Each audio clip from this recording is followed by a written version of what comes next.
Buenas tardes a todos y todas. No sé si me escuchan. Buenas tardes, muchachos. Sí se le escucha, licenciada, buenas tardes. Bueno, vamos a continuar con la clase del día de hoy.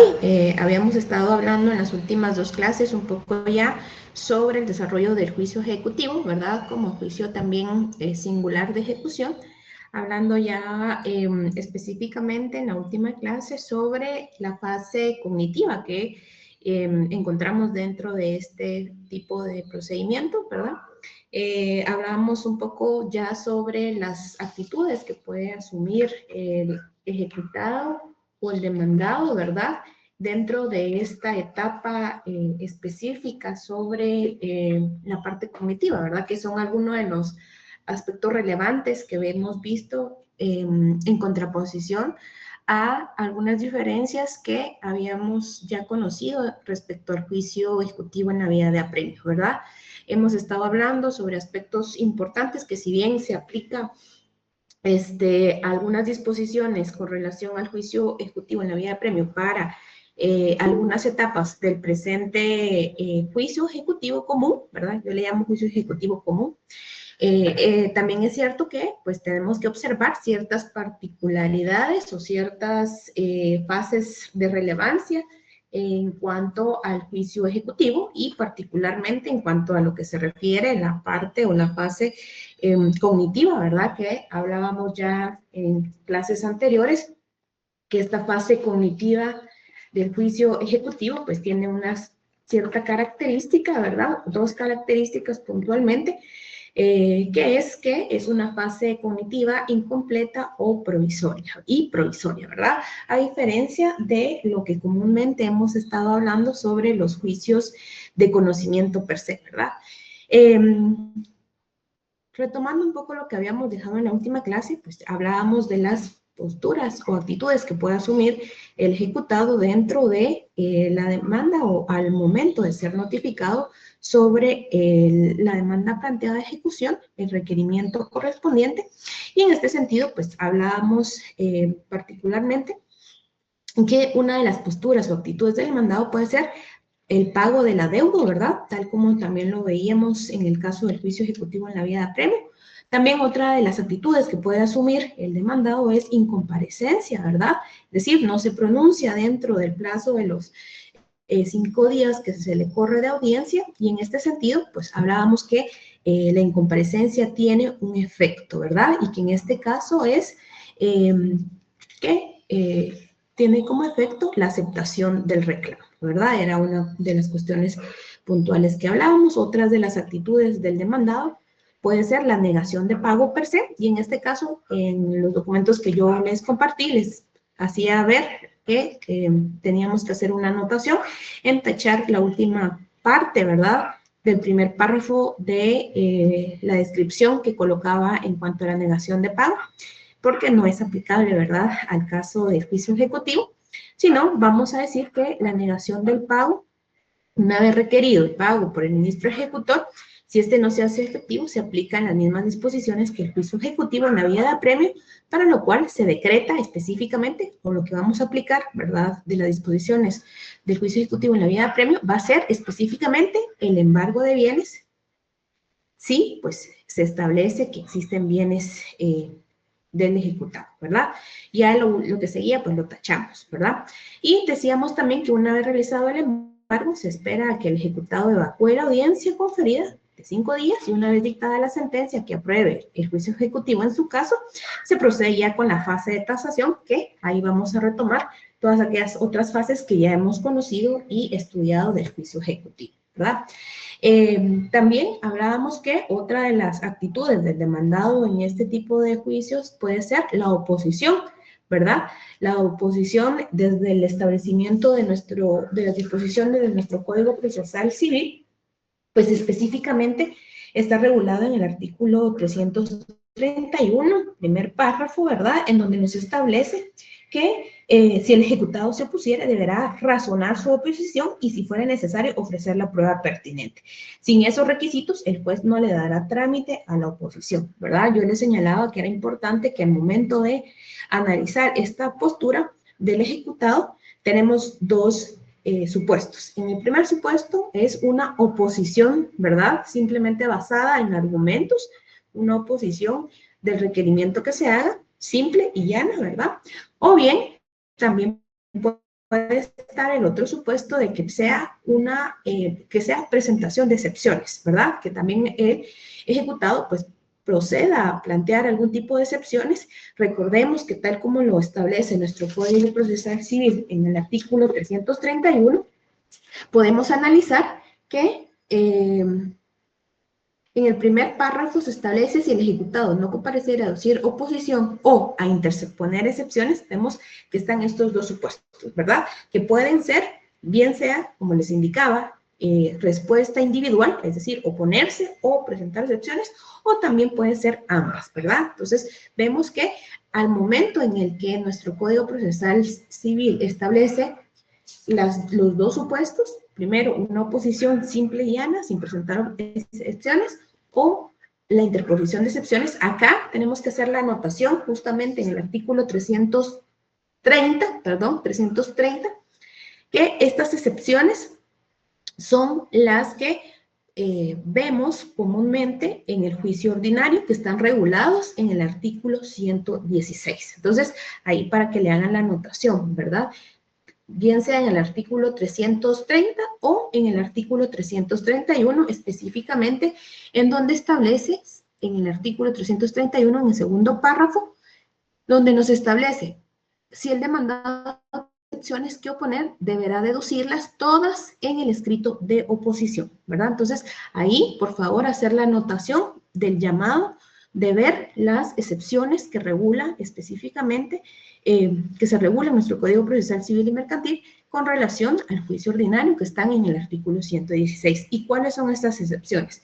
Ya lo hemos abordado un poco en las clases iniciales, en donde veíamos un poco el tema de los procesos de conocimiento. Si ustedes se recordarán, hablábamos que también en algunos casos de los procesos de conocimiento aplicábamos, ¿verdad?, algún tipo de excepciones. Y las excepciones, pues, son específicamente las que nos establece el artículo 116, ¿verdad? El demandado puede plantear las siguientes excepciones previas y nos da el listado correspondiente, y también hacer alusión que, recuérdense que desde el tema de recapitular un poco el objeto de las excepciones, veíamos, ¿verdad?, cuándo son excepciones previas, ¿verdad?, y cuándo, pues, son excepciones mixtas o excepciones perentorias, ¿verdad? Entonces, tener presente y recordar ese tipo de excepciones para este tipo de juicio ejecutivo. Entonces, podemos presentar, nos dice el Código Procesal Civil y Mercantil en su artículo 331, las excepciones, todas las excepciones que pues consideremos pertinentes en el escrito de oposición, ¿verdad? En ese sentido, hay que tener entendido que hacer la anotación y el llamado, justamente como lo dice Henry, en el artículo 300, ya sea en el artículo 330, les decía, ¿verdad?, en donde están los dos supuestos que puede asumir el demandado al oponerse, o bien en el artículo 331, segundo párrafo, ¿verdad? Entonces, eso es muy importante.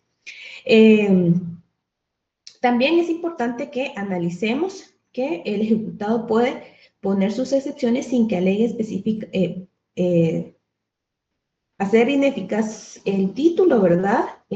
Puede presentar excepciones en las que solicite específicamente o que ataque, ¿verdad?, la eficacia del título.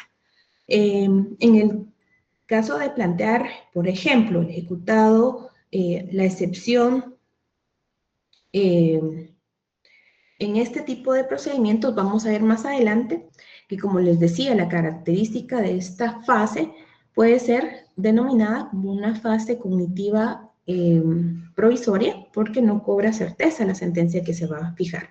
Vamos a analizar más adelante que puede ser que en algunos casos no se hagan valer las excepciones, ¿verdad?, porque no se puedan plantear en este momento oportuno y puedan hacerse valer, ¿verdad?, en el juicio de revisión posterior. Pero hay ciertas características, ¿verdad?, que debemos plantear. Lo recomendable es que al momento en que el ejecutado, pues, es notificado de requerimiento de pago, pues haga valer, ¿verdad?, si tuviera las excepciones correspondientes en este momento o en esta audiencia que se le dé. Para el trámite de las excepciones, si ustedes se recordarán, haciendo un poco de alusión anteriormente a los trámites de excepciones que hemos visto en otros procesos, en ocasiones, pues, se señala que el trámite de las excepciones va a ser un procedimiento específico, ya sea por la vía incidental o por un procedimiento que el Código Procesal Civil y Mercantil regule para los casos, como les digo, de los procesos de conocimiento. En el caso concreto de el juicio ejecutivo, en cuanto al trámite de las excepciones, se dice por nuestro Código Procesal Civil y de análisis del artículo 331 que el trámite va a ser independientemente el que se desarrolla en el tercer párrafo del artículo 331, independientemente de que se presente la oposición o bien se presente excepciones, el trámite va a ser que el juez debe oír por 2 días al ejecutado y con o sin su contestación mandará a recibir las pruebas por el término de 10 días comunes a ambas partes y si lo pide alguna de ellas o el juez lo estipule necesario, ¿verdad? Entonces, aquí vamos a ver que este es el trámite que va a darle el juez a la oposición, ya sea una oposición simple y llana que presenta el ejecutado o bien el trámite que se va a dar a las excepciones, es decir, oír por 2 días al ejecutante, ¿verdad? Y mandar a recibir pruebas por el término de 10 días o pones a ambas partes si lo pidiera alguna de ellas o acá es muy importante esto también que vamos a ver que establece que en esta fase de recepción de pruebas puede ser también a requerimiento, puede ser a requerimiento de parte o bien como una facultad que el juez tenga propia, ¿verdad? Y él la solicite a su criterio, ¿verdad? Entonces, aquí también vamos a ver que es una excepción a los principios que veíamos en su momento, por ejemplo, el principio dispositivo, ¿verdad? Que era todo requerimiento de parte. Aquí vemos que el juez tiene la potestad de requerir la apertura de prueba, aun cuando las partes no lo hayan establecido de esta manera. ¿Jafet? Tengo una pregunta, licenciada, disculpe. Uh-huh. Como aquí dice que con o sin su contestación, como el juez puede no darle trámite a la oposición también, pero aunque no Así le dé es. trámite, también puede abrir la prueba si él lo requiere. ¿Cuál, Jafet? Si no le da Por trámite ejemplo, a si no le la da trámite a la oposición. oposición, pero como dice aquí con o sin su contestación, porque, o sea, porque puede no contestar, no ponerse, o puede Uh-huh. oponerse y no darle trámite a la oposición. Entonces, en ese, Uh-huh. cualquiera de los dos casos puede abrir la prueba por petición de parte o de oficio. Digamos que del análisis establecido, ¿verdad? Hay que establecer, primero, en el primer párrafo del artículo 331, establece, ¿verdad? Si el ejecutado se opusiere, deberá razonar su oposición y si fuera necesario ofrecer la prueba. Sin estos dos requisitos, el juez no le dará trámite. Ese es el primer supuesto, ¿verdad, Jafet? Si nuestra oposición no cumple con los requisitos esenciales, pues obviamente el juez no le va a dar trámite a esa oposición y por ende, pues obviamente va a dictar la resolución que corresponda a la sentencia, ¿verdad? Ahora bien, si el demandado tuviera excepciones que oponer, deberá deducirlas todas en el escrito de oposición. Acá nos refiere en el caso de que el demandado asuma la actitud de presentar algún tipo de excepción. Y en el tercer párrafo nos establece, el juez oirá por 2 días al ejecutante, es decir, independientemente si la actitud del de ejecutante es oponerse simplemente, va a escuchar por 2 días al ejecutante, ¿verdad? A lo que se refiere este apartado en donde dice, con su contestación o sin ella, mandará a recibir las pruebas por término de 10 días comunes. Es decir, salimos del supuesto de admisión de la oposición y este trámite es en el supuesto de que efectivamente se han cumplido con los requisitos previos, esenciales, ¿verdad? Y que el juez vaya a conocer ya sea la oposición simple o la oposición con excepciones. Entonces, cuando nos establece con su contestación o sin ella, se refiere a la audiencia que está corriendo, digamos, al darle trámite a la excepción para conocer la excepción o bien para conocer la oposición simple. ¿Sí? Puede darle trámite parcialmente, digamos, solo las excepciones, pero no la oposición. Vamos a ver acá que, de hecho, ¿verdad? Puede suceder que él analice la oposición planteada y pueda decir en cuanto a lo requerido, no al lugar, ¿verdad? Comúnmente, si le da trámite a una excepción, la excepción que va a buscar, digamos, en el fondo, Que es destruir el proceso. digamos, no oponerse al proceso, ¿verdad, Jafet? Entonces, digamos que la resolución que va a emitir el juez, en el caso de que se haya presentado excepciones, pues va a ser con el efecto, ¿verdad?, que corresponda a la excepción en particular que se vaya planteado. Y por ende, si se otorgara algún tipo de excepción, va a tener como consecuencia, digamos, una oposición al requerimiento de ejecución, ¿verdad? Contrario es que si solo se plantea oposición sin excepción, ahí sí, ¿verdad? Puede declarar únicamente improcedente la oposición y dictar la sentencia declarando el remate, ¿verdad? Que hay lugar a remate y trance de los bienes embargados. Luis Pablo. Entonces, disculpe, entonces una pregunta. La oposición simple es donde él solo razona su oposición, Así pero es. no plantea excepciones. Así es, efectivamente. Sí. ¿Estamos ahí? Recuerdes entonces que esta audiencia que se corre por 2 días es específicamente para tramitar, digámoslo así, la oposición o conocer de las excepciones. En ese sentido, corremos audiencia o el juez corre audiencia por 2 días al ejecutante. Veamos aquí que es el ejecutante, es decir, quien hizo el primer requerimiento, ¿verdad? Con la contestación del ejecutante o sin ella, si es considerable por el juez, abrirá prueba, ¿verdad? Mandará a recibir la prueba por el término de 10 días comunes a ambas partes, si lo pidiera una de las partes o si el juez lo estimara necesario, ¿verdad? Acá, por eso les decía que era importante observar que en este caso el juez tiene esa facultad, ¿verdad? De alguna manera que sale del principio de disposición, es decir, todo requerimiento de parte y puede ser considerado a su criterio, ¿verdad? Entonces, nos establece que esta fase netamente es muy concreta, ¿verdad? Y no se va a solicitar o no se va a permitir el término extraordinario de prueba, ¿verdad? Entonces, vamos a ver que por la naturaleza misma de la resolución que se dicte, este tipo de resolución no necesariamente, ¿verdad? Tiene que solicitar un periodo extraordinario de prueba en aquellos casos que, por ejemplo, la excepción que se presente requiera la recepción de otros medios de prueba para ser confirmados. ¿Por qué? Porque vamos a ver que uno de los objetos por los cuales se puede instar el juicio ordinario posterior, que doctrinariamente le llamamos juicio ordinario de revisión, es que efectivamente puede ser que en esta fase de conocimiento abreviado no se haya podido dilucidar, ¿verdad? Todas aquellas objeciones o no se haya podido llevar a prueba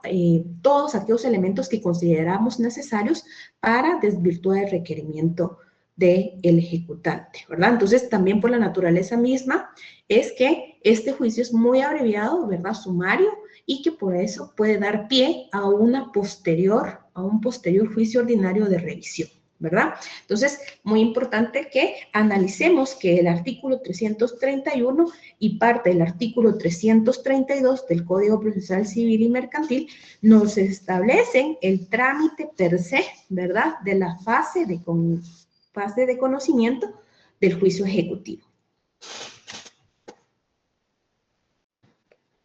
Bueno, vamos a ver también, si no hay dudas por acá, vamos a pasar sobre el trámite de la oposición. Bueno, acá es la parte sucinta, específicamente el artículo 331. Si quieren, hagamos la anotación de una vez en nuestro código sobre los plazos, ¿verdad?, que debemos observar, específicamente en el tercer párrafo del artículo 331, que es, primero, oír a las partes por 2 días, ¿verdad?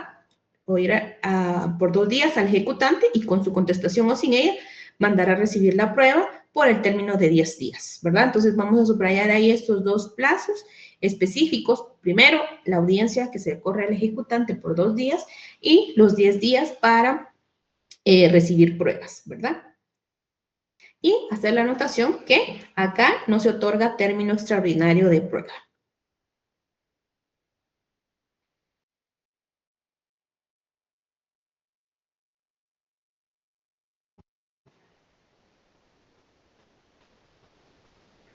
Y el artículo 332 nos va a establecer que efectivamente vencido el término de prueba, es decir, los 10 días que nos establece la tramitación del artículo 331, el juez se pronunciará sobre la oposición y en su caso sobre todas las excepciones. Acá también nos confirma, ¿verdad?, que el supuesto de presentar la oposición puede ser de forma individual o conjunto con excepciones, ¿verdad?, indistintamente. Porque nos establece que al momento de pronunciarse sobre la oposición y, en su caso, sobre todas las excepciones deducidas. Es decir, sobre eso va a versar la resolución que emita el juez dependiendo de la forma en que se opone el ejecutante. Aquí nos establece que en caso de que se haya planteado incompetencia, ¿verdad? Es importante que se pronuncie sobre, primero, sobre esta excepción para saber, ¿verdad? Si puede seguir conociendo sobre las otras excepciones, si hubiera, ¿verdad? O bien, si se rechaza, ¿verdad? El tema de la incompetencia, poder ya emitir una resolución de fondo que resuelva el tema de la oposición. El artículo 332 en su segundo párrafo nos establece si la excepción de incompetencia fuese acogida, es decir, que si establece que efectivamente el juez no es competente para el asunto que se le está sometiendo, el juez se abstendrá de pronunciarse sobre lo demás. En este caso se aguardará a que quede ejecutoriada la resolución para decidirse las restantes excepciones y la oposición por quien sea competente. La sentencia de segunda instancia, en los casos en que la excepción de incompetencia fuese desechada, en el fallo de primera se pronunciará sobre todas las excepciones y la oposición siempre que no revoque lo decidido en materia de incompetencia. Además de resolver las excepciones alegadas, el juez declarará si ha lugar a hacer trance y remate de los bienes embargados y pago al acreedor si procede la entrega de la cosa, la prestación del hecho, su suspensión o destrucción y en su caso el pago de daños y perjuicios. Bueno, el artículo 332 específicamente nos está relacionando los efectos que puede tener el planteamiento de la excepción de incompetencia. En primer término, el juez debe conocer si da trámite a esta excepción y elevar, ¿verdad?, los autos a la sala correspondiente para deducir si efectivamente, ¿verdad?, se acoge con lugar la excepción de incompetencia. Es la sala quien debe emitir también, ¿verdad?, el pronunciamiento sobre las demás excepciones que se hayan planteado y también designar, ¿verdad?, al juez que será competente en conocer del proceso. También nos establece que en estos casos, ¿verdad?, el artículo 33 nos establece que existe efectos de la incompetencia. Cuando la resolución declare procedente la excepción de incompetencia, es decir, la resolución de la sala, ¿verdad?, se condenará en costas al actor, pero declarará vigente el embargo y dispondrá que los autos pasen al juez competente para la decisión del juicio, siendo válido todo lo actuado anteriormente. Es importante que analicemos que en este caso, ¿verdad?, si bien es cierto, puede darse el escenario de que se presente la excepción de incompetencia, pero que al analizar en primera instancia el juez verifique que él es el competente, no le da trámite a la excepción y puede seguir conociendo tanto de la oposición como de otras excepciones si las hubieran planteado y hacer la resolución correspondiente. Ahora bien, ¿qué pasa si se plantea la incompetencia y efectivamente la sala le da trámite primero el juez al analizar la excepción? Prevé que pueden haber ciertos elementos que configuren una incompetencia, eleva a conocimiento de la sala, ¿verdad?, la incompetencia, y es la sala quien efectivamente debe resolver si éste va a poder continuar conociendo o si efectivamente es competencia de otro órgano jurisdiccional. En el supuesto de que sea competencia de otro órgano jurisdiccional, ya les decía, la sala es quien se debe pronunciar sobre este efecto, pero se va a declarar, ¿verdad?, el embargo que se hubiera decretado en la primera resolución que despacha, ¿verdad?, requerimiento de ministro ejecutor. Si en ese caso ya se hubiera despachado, ¿verdad?, porque se hace antes, y si se hubiera hecho un embargo, este embargo va a subsistir, aun cuando haya sido decretado, digamos, por un juez que no era competente, según la declaratoria que haga la sala, ¿verdad? Pero se va a condenar en costas al actor, ¿verdad? ¿Por qué al actor? Porque efectivamente va a inducir a un hierro, digamos, de conocimiento e incompetencia por no analizar previamente, ¿verdad?, ante qué órgano jurisdiccional planteaba la ejecución. Entonces, se condena en costas al actor, pero se mantiene firme el embargo en su caso que se hubiera realizado al momento de despachar el requerimiento de pago. ¿Yafet?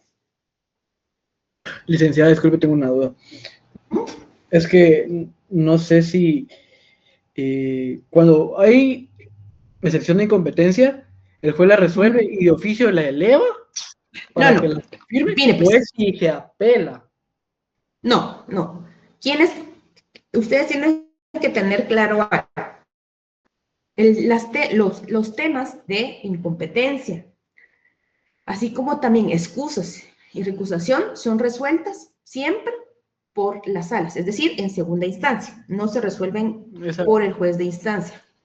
Ahora bien, no es lo mismo decir resolver, ¿verdad? Estos temas de incompetencia, de los que regula el código, la ley de organismo judicial, ¿verdad? Como excusas, recusaciones, no es lo mismo decir resolver a darle trámite. ¿A qué nos referimos cuando hablamos de darle trámite? Es decir, si yo, como juez de instancia, verifico que me plantean, en este caso concreto del juicio ejecutivo, la excepción de incompetencia, verifico los argumentos sobre los cuales se basa esa excepción y al analizar puede que efectivamente, ¿verdad?, haya algún tipo de elementos que yo no haya previsto o que el demandado, ¿verdad?, el demandante no haya considerado respecto, por ejemplo, a la cuantía, ¿verdad?, al tema del territorio, ¿verdad?, o posiblemente haya algún aspecto en materia específicamente, no sabemos qué, pues haga tal vez creer que sea un asunto que sea conocido por un órgano jurisdiccional. Si el juez ve que efectivamente esa excepción no tiene elementos, ¿verdad?, sustanciales que den pie a que efectivamente sea tramitado, es decir, simplemente haya planteado la excepción, pero al analizar los elementos de su competencia, verifique que él es el encargado, puede, digamos, no darle trámite a esa excepción, ¿verdad? En ese sentido, pues sigue conociendo, ¿verdad?, la oposición o si hay otras excepciones que se hayan planteado. Digamos que el primer filtro es si usted como juez de instancia acepta, digamos, ¿verdad?, o no, los elementos que puedan dar pie a esa excepción de incompetencia. Si sí, ¿verdad? Si sí considera, aquí hubo algo que no me dijeron o no fue tan claro en la demanda y efectivamente este elemento da pie a que sea otro órgano jurisdiccional que conozca, eleva las actuaciones porque es la sala quien en definitiva va a decir, efectivamente, usted no tiene competencia, se le asigna, ¿verdad?, a otro órgano jurisdiccional y con los efectos que establece el artículo 333. ¿Perfecto? Va, y en el tercer párrafo del 332, cuando dice la sentencia de segunda instancia en los casos en que la excepción de competencia fuese desechada en el fallo de la primera. Eso quiere decir que primero, o sea, no le dieron trámite, digámoslo así, pero siempre se eleva para que se revise. Sí. Ok, pero igualmente sigue conociendo. El juez sí se va a pronunciar sobre las demás excepciones. Como otra vez, Jeff, no les entendí esa parte. Es que en el tercer párrafo yo entiendo. Ok, desecharon, no le dieron trámite.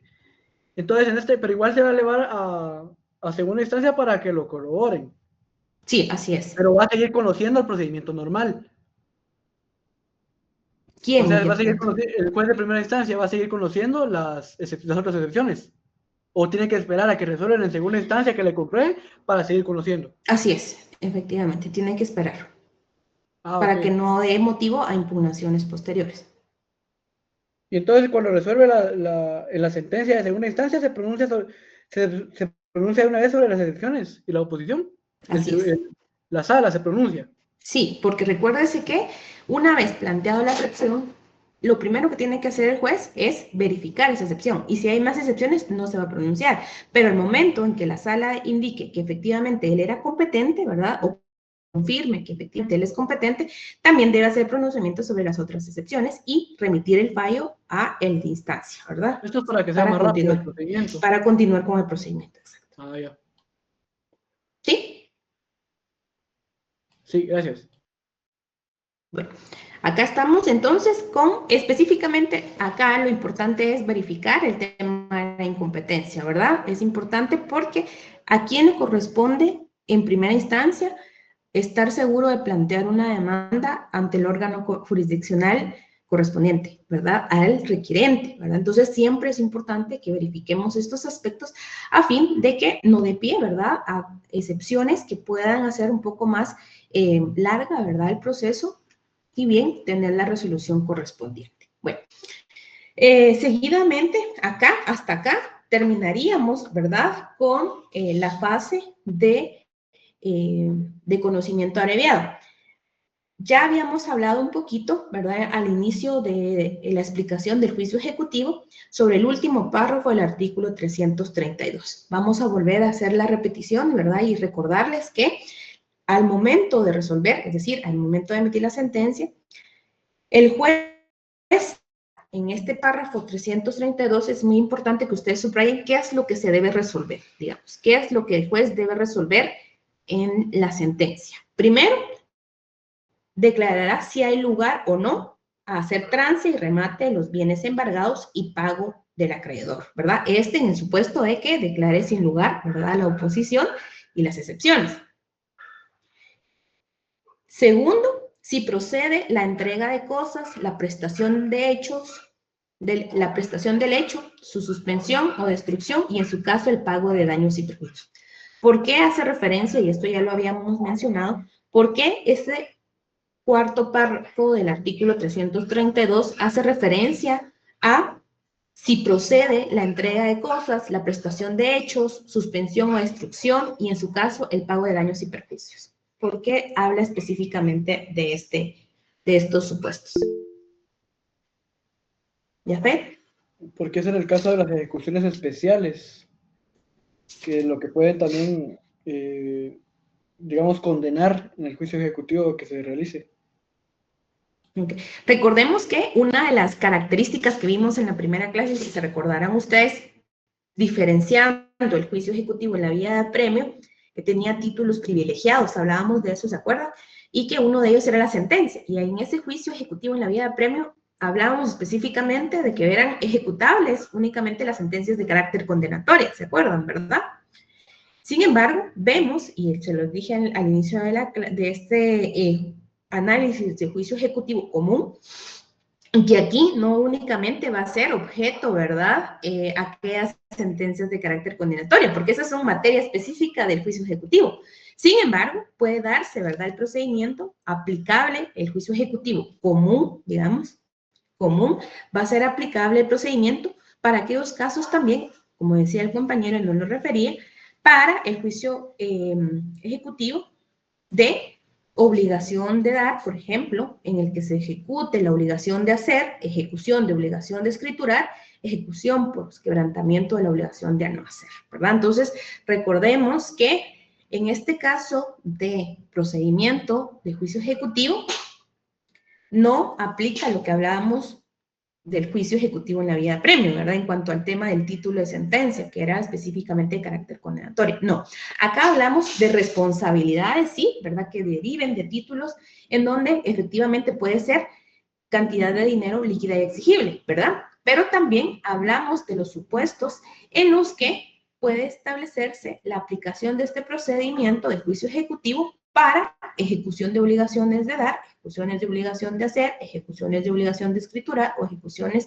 por quebrantamiento de la obligación de no hacer, ¿verdad? Entonces, acá tenemos que tener presente justamente, ¿verdad?, esas vías que nos habilitan algún tipo de pronunciamiento. Por ejemplo, es el caso de las sentencias, que es un título particular, ¿verdad?, y privilegiado, y que se conoce en el juicio ejecutivo en la vía de apremio. Contrario, ¿verdad?, a los títulos que son objeto de presentar en el caso de los juicios ejecutivos comunes. Si se dan cuenta, obviamente, acá ya hicimos el análisis de los títulos descritos en el artículo 327 y vemos que efectivamente no hay, ¿verdad?, sentencias, porque si no, pues sería un juicio ejecutivo en la vía de apremio.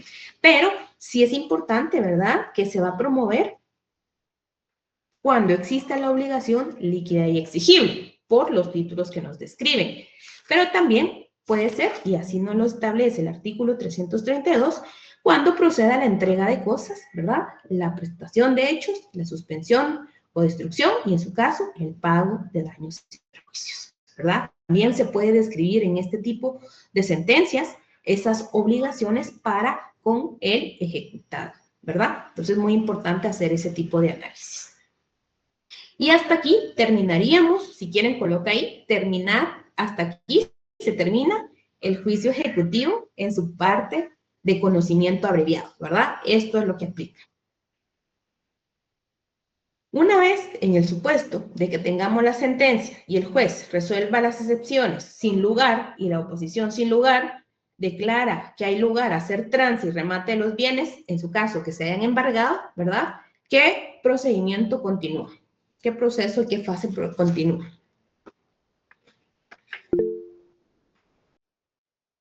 ¿Perfecto? Bueno, pues en este caso, como es el común y hubo embargo, procede la tasación, el remate, la subasta, digamos así, ahí va el pago y todo lo demás. Que exacto, ¿verdad? Exacto. Ahí ya nos volvemos, ¿verdad?, a la fase del juicio ejecutivo en la vía de apremio. Acá les quería hacer la anotación de que, ¿se acuerdan que en el juicio ejecutivo se podía plantear recursos? ¿Contra qué se planteaba recursos en el juicio ejecutivo en la vía de apremio? ¿Y qué recursos se planteaban? ¿Cómo? En el juicio ejecutivo de la vía de apremio era aplicable un recurso. ¿Qué recurso era aplicable?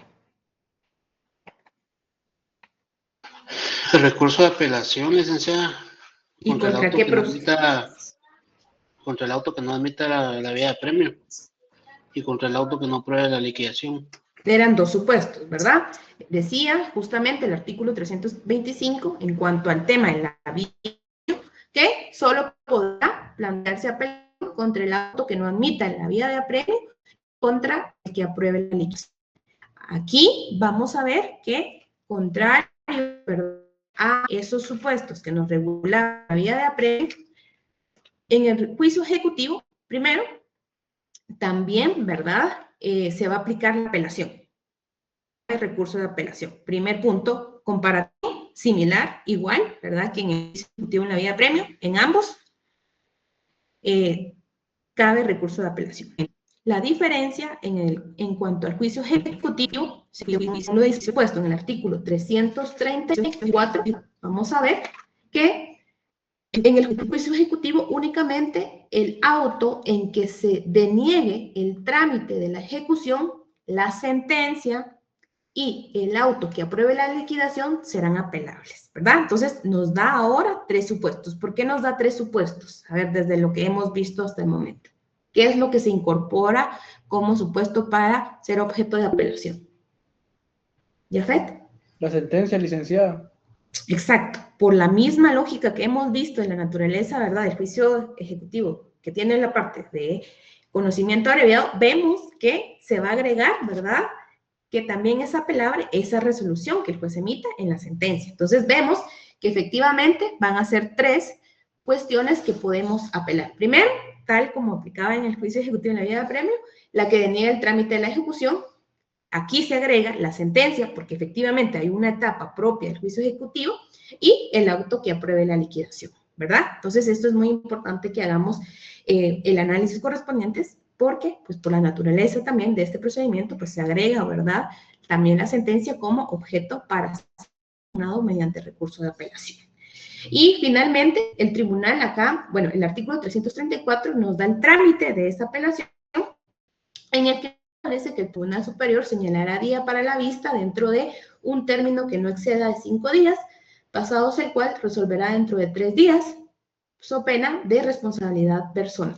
Entonces, acá vamos a ver, ¿en cuánto tiempo plantearían ustedes el recurso de apelación? Luego, por ejemplo, si se les dicta la sentencia el día de hoy, 29/10, en un caso, por ejemplo, de ejecución, y yo como juez les dicto una sentencia de darle trámite a hacer trance y remate de un bien embargado dentro de un juicio ejecutivo, el día de hoy, 29 de octubre de 2025. ¿Cuánto tiempo y en qué plazo interpondrían ustedes la apelación, si no están de acuerdo? ¿Yafet? Como aquí lo que nos da únicamente es el trámite, pero no la fecha de interposición, Así a diferencia es. de la vía de apremio. Así Pero es. como utilizamos la vía de apremio igualmente, y la vía de apremio de la apelación nos remite al 602, Exacto. nos vamos al plazo de interposición del 602, que es la apelación. ¿Y cuál es el plazo? que sería Ujú. 3 días. Así es, efectivamente, ¿verdad? Hacemos esa integración de normas, ¿verdad? Muy importante, que tal como lo mencionaba Jafet, ¿verdad? ¿Se acuerdan que veíamos que el artículo 328 específicamente establece integración del procedimiento, ¿verdad? Y además de las disposiciones especiales previstas en este título y las siguientes, se aplicarán las normas correspondientes a la vía de apremio. Y en la vía de apremio, si ustedes se recuerdan, en cuanto al tema del recurso de apelación, pues aplicábamos, ¿verdad?, el trámite del artículo 602, que es el tema de la apelación, digamos, que aplicábamos como recurso y disposiciones generales que nos da el Código Procesal Civil y Mercantil, y específicamente en la primera parte nos establece, ¿verdad?, que para interponer recurso de apelación, 3 días, ¿verdad? Entonces, hacer la anotación ahí de integrar, ¿verdad? Primero, en el segundo párrafo, vamos a poner antes de ese segundo párrafo, primero, interposición, 3 días, ¿verdad? Y hacemos la anotación del plazo de interposición. Luego, señalamos el plazo dentro de un término que no exceda 5 días, subrayamos esos 5 días, y resuelve en 3. Entonces quedaría el trámite de la apelación en el juicio ejecutivo común, sería 3 días, dentro de los 3 días se debe interponer, se da vista por 5 días y se resuelve, ¿verdad?, entre los 3 días siguientes, ¿verdad? Netamente esto es para fines, obviamente, que ustedes sepan los plazos, aunque vuelvo a repetir, como les he dicho en otros procesos, ¿verdad?, que el tema de las impugnaciones, pues lastimosamente es mucho más largo, ¿verdad? Entonces, para que hagan esa anotación. ¿Hasta aquí dudas o comentarios? ¿Sí, Afet? Sí, la única duda es que aquí, aquí cuando yo hago apelación, de una vez van incluidos ahí los agravios. Puede hacer uso de recurso a la apelación y describir posteriormente que se le corre audiencia para... esperamos, no, acá de una vez se tiene que presentar agravios, Jafet, sí. Sí, aquí presento agravios Sí, y si prueba de una vez, si quiero así incorporar es, algo, así es. ofrezco y de una vez, para que como aquí no me solo se van directamente a la vista, entonces Exacto, presento así agravios, es. prueba y me voy a la vista y ya emito sentencia. Así es, efectivamente. Gracias. Aquí sí de una vez tiene que presentar por la misma naturaleza del trámite que le da solo las 3 fases, ¿verdad? Ok, gracias. Bueno, ¿dudas, comentarios hasta aquí? Vamos a tomarnos tiempecito, compañeros, para que voy a ver si les pueden pasar la asistencia. Nos vamos a tomar 3 minutitos, por favor, para pasar la asistencia. Permítanme, vamos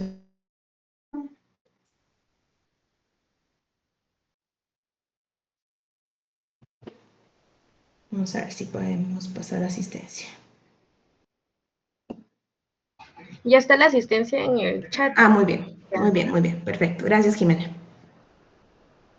Entonces, por favor, llenen asistencia en este momento. Gracias.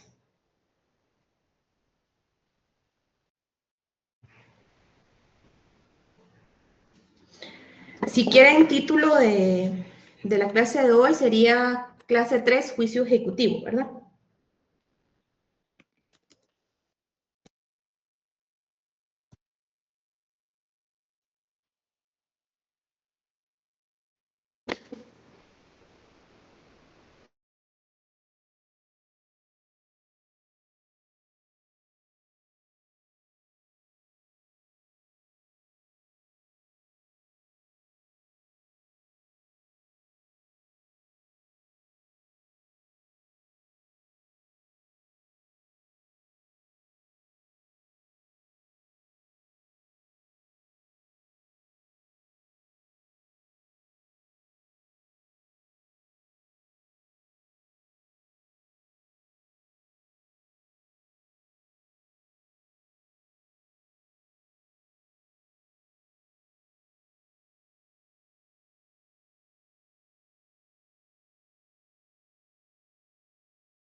Gerardo. Sí, Ligda, estaba viendo que en el 331 que había mencionado en el segundo párrafo era la interposición de 3 días y luego ahí no escuché muy bien. Pero Sí, o sea, lo que tenemos que agregar ahí, Gerardo, es la interposición, porque no, recuérdese que no nos da plazo, entonces solo agrega la interposición 3 días y luego subrayar lo que ya establece el artículo 334 en su segundo párrafo, resaltar, ¿verdad?, que el tribunal señalará día para la vista dentro de un término que no exceda de 5 días, ¿verdad? Entonces, vista 5 días y resolver en 3 días. Eso sí está en el artículo 334, digamos. muchas gracias, Ligda.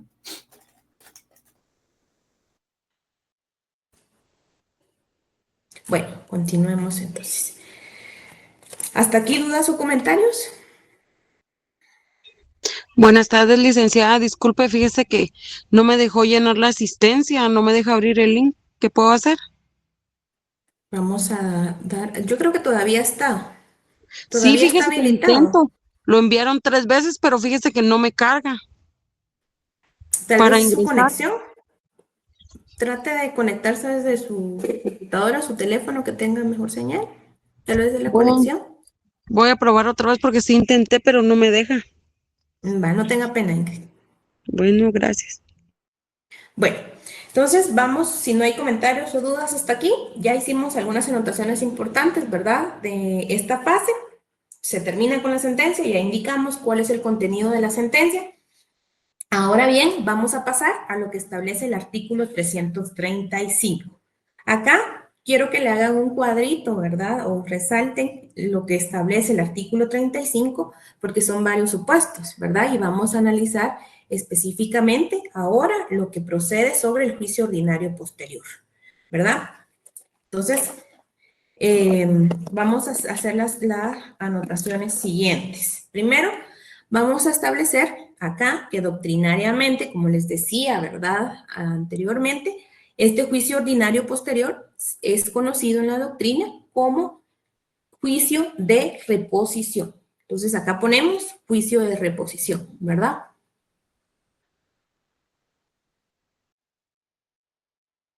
Entonces ponemos ahí doctrinariamente conocido como juicio de reposición. Vamos a analizar por qué doctrinariamente se le conoce como juicio de reposición.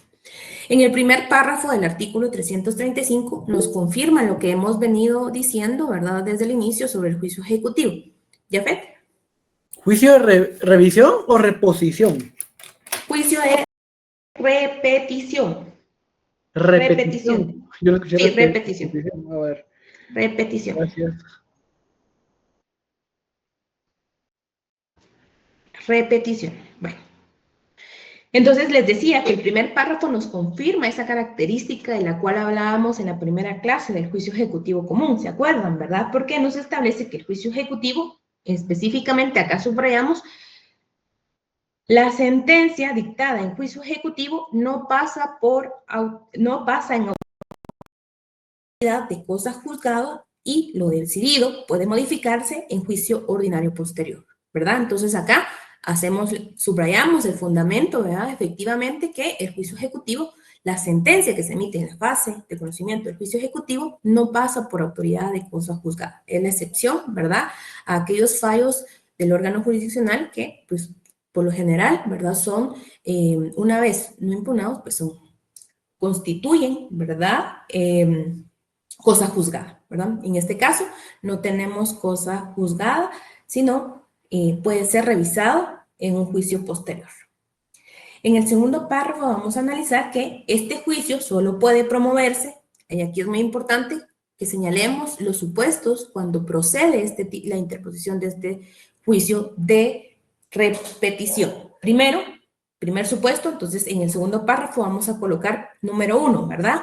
Cuando se haya cumplido la sentencia dictada en el juicio ejecutivo. Esto es muy importante que lo subraye, ¿verdad?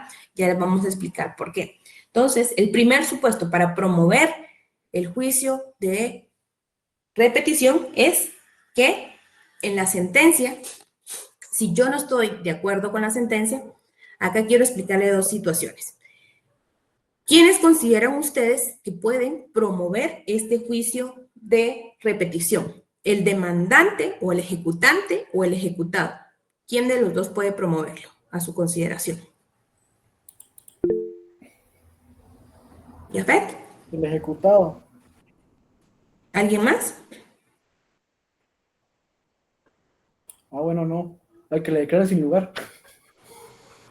¿Y qué puede declararse sin lugar, según lo que resuelve el juez? Ya, si no dan lugar el remate y lo demás de los bienes del ejecutado, puede ser el ejecutante el que acuda a la vía ordinaria. Ahora, si sí lo dan con lugar, es el ejecutado.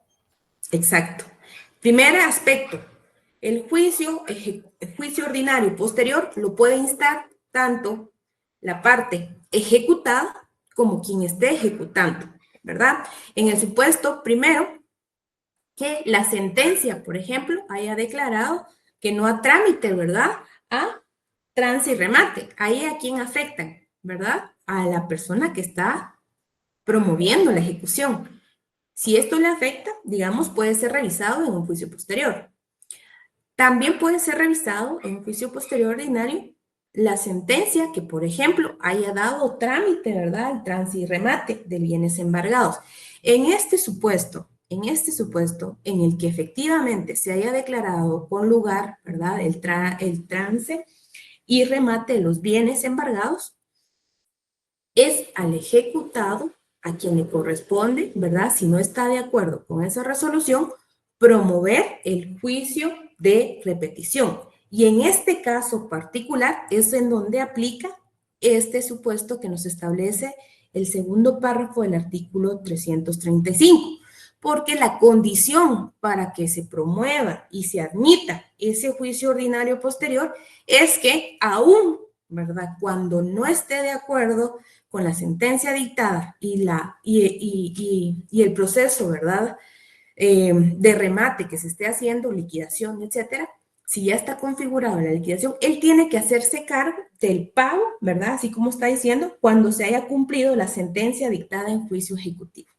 Es decir, que efectivamente debe realizarse el remate, el trance y todo el proceso relacionado, ¿verdad? Que ya habíamos visto, hasta la consignación, por ejemplo, de si es un bien, la liquidación, ¿verdad? Y si es un bien inmueble, hacer el traslado, ¿verdad? A quien haya figurado, ¿verdad? Como postor y que se le haya asignado a ese bien. Entonces, el requisito para poder habilitar un juicio de repetición es que si el ejecutando, aún cuando no esté de acuerdo, quiera promover un juicio posterior, debe cumplir con la sentencia que haya emitido el juez en el proceso de conocimiento en la vía del juicio ejecutivo.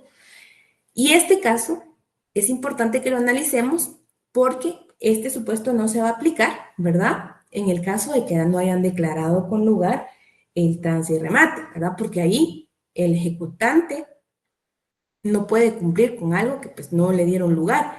En ese sentido, no se aplica ese supuesto. Ese supuesto es para quien inste el juicio de repetición específicamente que haya sido, ¿verdad?, el ejecutado. ¿Yafet? A ver, tengo una pregunta. ¿Qué pasa si, bueno, lo embargaron, la casa, digamos, la vendieron todo, y después se va a revisión ordinaria? Como ahí conoce el mismo juez que conoció en primera instancia, lo va a dar igual, va. Entonces va a apelar lo más seguro. Y digamos que en segunda instancia sí le da la razón al que ejecutaron, puede recuperar el bien. Ahí recuérdense que una vez, ¿qué es lo que ustedes van a apelar también? Porque es distinto interponer un recurso que promover el juicio de repetición posterior. Recuérdense que son El efectos recurso posteriores. dentro del juicio de repetición posterior. No, pero por ejemplo, Yafet, si usted, por ejemplo, no está de acuerdo con el auto, por ejemplo, con la sentencia en este caso, usted no va a dejar pasar, ¿verdad?, impugnar esa sentencia. Si plantea recurso de apelación, una vez no esté firme, ¿verdad?, el recurso hasta todas las instancias, usted no puede hacer efectivo, por ejemplo, ¿verdad?, el tema de si se está impugnando la sentencia, las subsiguientes fases del juicio ejecutivo, porque todavía no está firme, ¿verdad? Por eso es importante que yo les digo, no es lo mismo suplir los efectos de una impugnación a promover un juicio ordinario posterior. Y por eso es importante que ustedes verifiquen si, por ejemplo, a usted le declaran con lugar a hacer trance y remate, en la sentencia, ¿qué va a impugnar? ¿Y cómo lo va a impugnar? Ah, ya lo entendí, ya entendí. Entonces, para yo irme, por ejemplo, al juicio posterior, digamos, lo siguiéramos viendo así un ejecutivo normal, después de la sentencia la voy a apelar. Después de apelar, se van a ir al amparo, lo más seguro. Entonces, se van al amparo y hasta la CC, si la CC la confirma, ya después que se puede ir al juicio ordinario. Si fuera el caso, ¿verdad? Recuerde que también no es necesario estar amparo por todo, pero, por ejemplo, sí, digamos, en este caso, resolver la apelación. No es Y ahora necesario. les voy a decir otra cuestión. Vamos a ver, si quiere, ahorita tal vez para entender un poco mejor, entiendo su duda.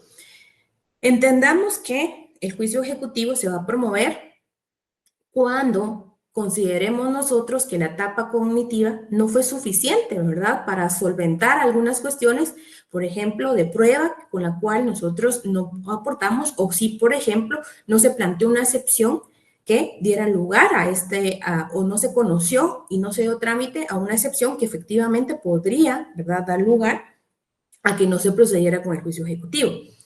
En ese sentido, es importante que analicemos el párrafo 4.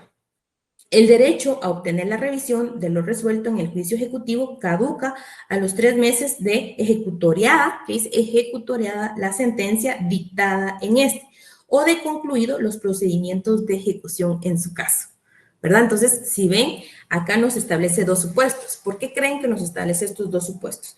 Primero, establece que van a ser, y tenemos que considerar, y aquí subrayan muy importante esto, que el derecho a obtener la revisión caduca a los 3 meses. Entonces, subrayan muy importante eso, ¿verdad? Porque ustedes tienen que hacer uso de ese derecho para que no caduque, pues, su derecho, obviamente. Y acá nos establece que en el juicio ejecutivo caduca a los 3 meses de ejecutoriada la sentencia, ¿verdad? Es decir, una vez usted no haya apelado, tiene 3 meses, ¿verdad?, para plantear el recurso, o el juicio de ordinario posterior. Tiene 3 meses. Ahora, si en dado caso apeló, pues tiene que esperar a que se resuelva la apelación, ¿verdad? Y una vez ejecutoriada la sentencia, pues correr estos 3 meses para que usted plantee su juicio posterior. También nos establece la sentencia dictada o de concluido los procedimientos de ejecución en su caso. Es decir, que se haya continuado, ¿verdad?, con el trámite, y al momento en el que se proceda, digamos, a realizar las subsiguientes etapas del juicio ejecutivo, ¿verdad?, que son aplicables a este procedimiento, también establecer, ¿verdad?, en qué momento usted tiene que continuar con el planteamiento del juicio posterior. En el caso, esto se aplica porque, como bien les decía, puede promover el juicio ordinario tanto quien esté siendo ejecutado como la parte requirente, ¿verdad?, el ejecutante.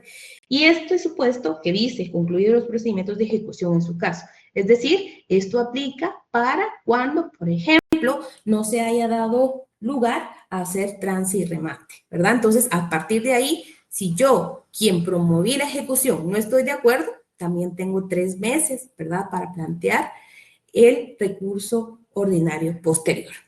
Quiero que antes de que terminemos, porque ya son las -5, solo hagamos unas anotaciones de 3, 4 puntos que son esenciales a entender.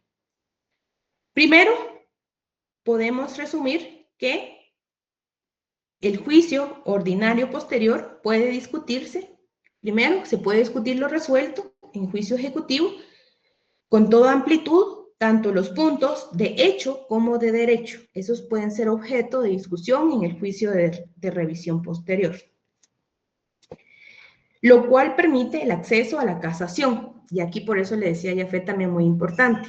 Es importante que promovamos, si no estamos de acuerdo, ¿verdad?, con la sentencia emitida, el juicio de revisión, porque al momento de conocerlo en un juicio ordinario, independientemente de que sea, ¿verdad, Jafet?, quien el mismo juez que vaya a conocer, la resolución sí nos habilita, ¿verdad?, en el juicio ordinario, nos habilita el acceso al recurso extraordinario de casación. Y recuérdense, ahí quien conoce, ¿verdad? Conoce la Cámara, quien efectivamente podría revisar, ¿verdad?, de forma extraordinaria lo resuelto por un juez en el juicio ejecutivo. Entonces, muy importante esto. Entonces, hagan la anotación que primero se pueden discutir hechos y de cuestiones de hecho y de derecho. Y esto nos permite el acceso a la casación. Es decir, una vez habilitado el juicio ordinario posterior y conocido y finalizado, lo resuelto en ese juicio ordinario, ya sea que lo resuelva el mismo juez siguiendo la línea en el que resolvió la sentencia, pues sí nos habilita para el tema de plantear el recurso de casación. Cosa que no procedería, por ejemplo, contra las sentencias de remate, ¿verdad? Entonces, por eso es muy importante que planteemos una vez dictada la sentencia, dentro del plazo establecido, si no estamos de acuerdo, el juicio ordinario correspondiente. Luego, también hay que hacer la anotación que este juicio ordinario posterior solo puede promoverse cuando se haya cumplido la sentencia dictada en juicio ejecutivo. Y esto quiere decir que sea aplicado al caso del acreedor que debe haber sido satisfecho en su crédito. Es decir, satisfecho de alguna manera el crédito que esté haciendo requerimiento, ¿verdad? Esto va a habilitar a la revisión en juicio posterior. Tercero, el juez competente para conocer el juicio ordinario posterior es el mismo tribunal que conoció la primera instancia del juicio ejecutivo. Y cuarto, el derecho a obtener la revisión de lo resuelto en juicio ejecutivo caduca a los 3 meses de ejecutoriada la sentencia dictada en este. Entonces, son estas 4 características, ¿verdad?, que quiero que hagan la anotación, y en la próxima clase vamos a terminar de afinar algunos puntos al respecto y ahí terminaríamos con lo relacionado al juicio ejecutivo. Les recuerdo siempre ir viendo, ¿verdad?, ya con esto que hemos concluido, efectivamente en las fases particulares del juicio ejecutivo, su esquema que les compartí, e ir entendiendo, ¿verdad?, cuáles son los procedimientos y las fases correspondientes después del juicio, de la etapa de conocimiento. Sergio. Muy buenas noches, licenciada. Solo con una duda, ahorita en el último examen, ¿nos va a entrar todo lo que hemos visto en el primero y segundo parcial o únicamente lo del juicio ejecutivo que estamos viendo ahorita, Lica? Vamos a ver específicamente el juicio ejecutivo y lo que vayamos a ver sobre las ejecuciones especiales, ¿verdad? Y los procedimientos especiales, Sergio. Van a Se lo ver que es agradezco mucho. bastante todavía. Muchas gracias. No, ya no siga. Bueno, entonces aquí lo dejamos, solo hagamos esas anotaciones y continuamos en la próxima clase.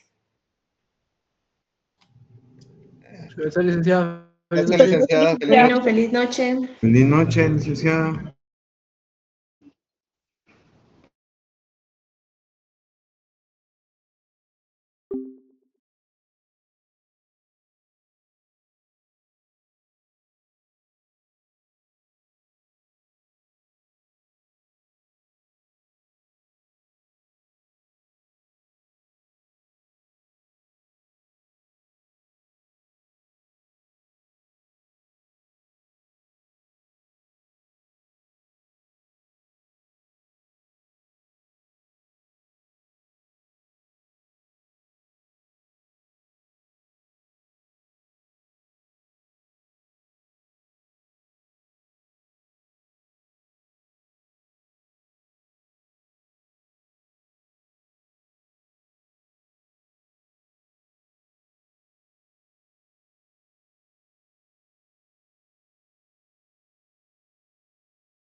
Más que simplemente una cocina, es tu lugar para explorar, donde puedes crear algo delicioso y dar forma